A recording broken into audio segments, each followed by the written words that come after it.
종합평가와 작성이 빠르게 청산을 끝낼 수 있는 포인트라고 이해하시면 되겠습니다.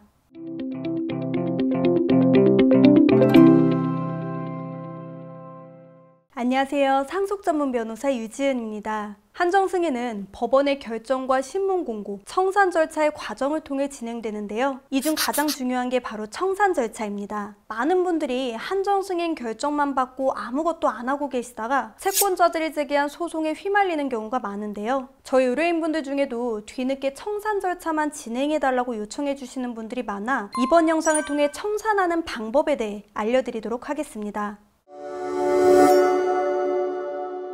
먼저 본인이 아직 한정승인 결정 전이라면 청산 절차까지 한 번에 진행해줄 변호사님께 맡기는 걸 추천드리고요. 솔직히 말씀드리면 저도 청산만 해달라는 의뢰는 잘 맞지 않으려고 합니다. 경험상 이런 건들은 한정승인 초기부터 제대로 되어 있지 않은 경우가 많아 청산 과정에서 경정신청 등 손이 많이 가기 때문인데요. 여러분들도 나중을 생각하신다면 처음부터 신중히 결정하셔서 진행하길 권장드립니다. 이제 본론으로 들어가 법원에서 한정승인 결정을 받았다면 신문공고 를 통해 내 한정승인 사실을 채권자에게 알리는 과정을 거치게 되고 마지막으로 채권자들에게 채무를 청산하게 되는데 청산의 방법으로 임의청산과 상속재산 파산 신청이 있습니다. 둘의 차이점은 제가 다른 영상에서 알려드렸으니 상단의 영상 참고하시고 상속재산 파산의 경우 파산 관제인이 청산 업무를 처리해주기 때문에 이번 영상에서는 임의청산 방법에 대해 알려드리도록 하겠습니다. 크게 장례를 모두 마친 후에 남겨진 상속재산이 있는 경우와 없는 경우에 따라 청산 절차가 조금 달라지게 됩니다. 먼저 장례 등을 치르고 남은 상속재산이 없을 경우인데요. 이땐 장례 비용을 제하면 남은 상속재산이 없다라는 내용의 내용증명을 작성해 채권자들에게 발송하게 됩니다. 발신인 본인과 수신인의 채권자들을 기재하고 본인이 한정승인을 받은 사실과 남은 상속재산의 액수 그리고 장례에 들어간 비용을 기재하여 남은 상속재산이 없다는 사실을 기재하고 결정받은 상속한정승인 심판문과 장례에 들어간 영수증을 함께 첨부하여 우체국에서 내용증명으로 우편 발송을 하면 완료됩니다.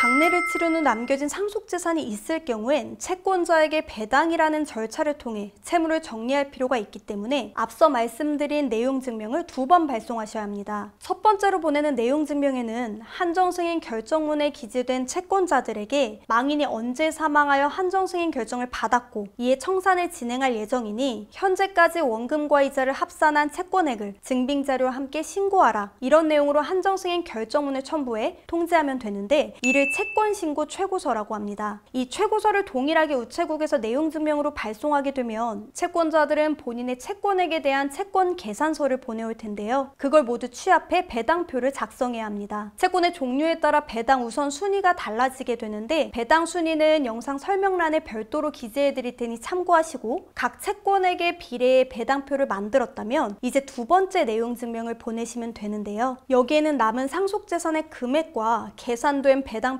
먼저 기재하고 위 배당표를 확인하고 2주 안에 이의제기가 없으면 금액에 동의하는 것으로 간주하고 계좌로 이체하겠다, 이런 내용으로 작성하여 채권계산서를 첨부해 역시 동일하게 내용증명으로 우편 발송하시면 됩니다. 채권자 중 일부가 이의를 제기할 경우 사실 확인 후 배당표를 수정, 내용증명 발송에 동일한 절차를 반복하고 최종적으로 이의제기가 없을 시 약속된 기일에 배당표별 기재된 금액만큼 채권자들에게 송금하게 되면 청산 절차가 마무리되게 됩니다. 지금까지 알려드린 대로 양식이나 절차 자체는 어렵지 않지만 주의하셔야 할 부분들이 있는데요. 바로 채권자가 납득할 수 있는 내용으로 작성하셔야 한다는 겁니다. 먼저 장례를 치르고 난 후에 남겨진 상속재산이 없을 경우의 주의점인데요. 장례 비용은 원칙상 부의금에서 먼저 사용해야 하기 때문에 상속재산에서 과다하게 장례 비용을 공제하는 건 삼가하시는 게 좋습니다. 장례 비용은 당연히 영수증으로 증빙할 수 있는 비용이어야 하고 법적으로 얼마까지 공제된다는 규정은 없지만 실무상 일반적인 장례 비용을 감안해 볼 때 대략 1,000만 원 이하로 이해하시면 될 것 같아요. 만약 남겨진 상속재산에서 장례 비용까지 제한 이후 조금이라도 남은 금액이 있다면 설명드렸던 절차대로 배당표를 작성해 청산하는 게 안전한 방법이라고 권해드리고 싶습니다. 다음으로 남겨진 상속재산이 있을 경우 청산에 대한 부분인데요. 이땐 상속재산으로 남겨진 부동산이나 차량 등의 금액을 평가하실 때 채권자가 문제 삼지 않도록 합리적으로 작성하는 게 중요합니다. 예를 들어 1억 상당의 차량을 이건 중고니 1,000만 원입니다 라고 가치를 평가했다면 당연히 채권자가 이를 문제 삼아 청산 절차가 길어질 수밖에 없겠죠. 요약해보면 상속재산의 합리적인 가치평가와 배당 순위와 비율에 맞는 배당표 작성이 빠르게 청산을 끝낼 수 있는 포인트라고 이해하시면 되겠습니다.